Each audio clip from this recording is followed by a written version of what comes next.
المرحلة الثانية متصدرة للترتيب العام ومحققا لبطولة رالي حائل تويوتا الدولي 2024. يسرني أن استضيفها معي اليوم.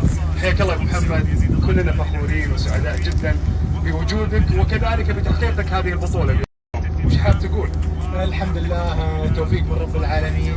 انجاز صراحه مهم. الجوله الاولى من كاس العالم للراليات موجوده اليوم في حائل، فافتتاحيه جميله مع فوز، منافسه جدا جدا قويه، والحمد لله يعني توفقنا في هذا المنافسه.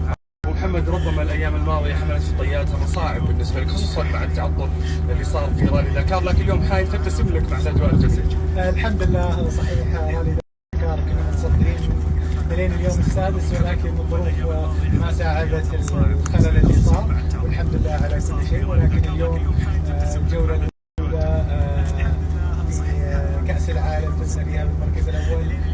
اليوم ما شاء الله تبارك الله المملكه العربيه السعوديه تحت رؤيه سمو سيدي ولي العهد عاصمه رياضه المحركات. من يتوقع اليوم اي بطوله عالميه اليوم افتتاحيات موجوده في عندنا في المملكه، يعني الحمد لله نعمة رب العالمين، نعمتان يجعل الناس الصحة بالأبدان والأمن بالأوطان. اليوم ما شاء الله الأمن اللي موجود في السعودية هذه نعمة صراحة نشكر عليها ونحسن عليها. صحيح، الحمد لله. أبو محمد، 2024 ماذا تحمل في طياتها بالنسبة لك؟ ايش الأمنيات بالنسبة لك؟ طبعا أكيد الحمد لله إن شاء الله التوفيق من رب العالمين والسلامة في وشركاء المسابقين، هذا أهم شيء. أكيد المنافسات وإحنا جاهزين لهذا الموضوع.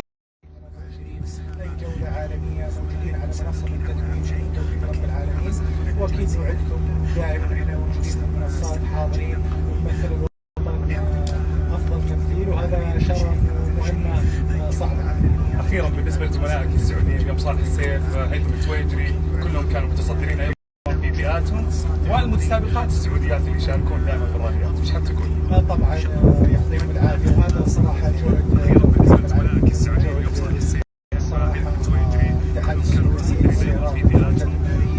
دعم النامح شركتنا في السنوات السابقة. أي متسابق يشارك في الراليات كان يدعمه. اليوم وهذه النتيجة، اليوم في ناس كثير تتكلم يقول وش فادت البطولات السعودية. اليوم البطولات السعودية خرجت أبطال موجودين من البلد خير التمييز.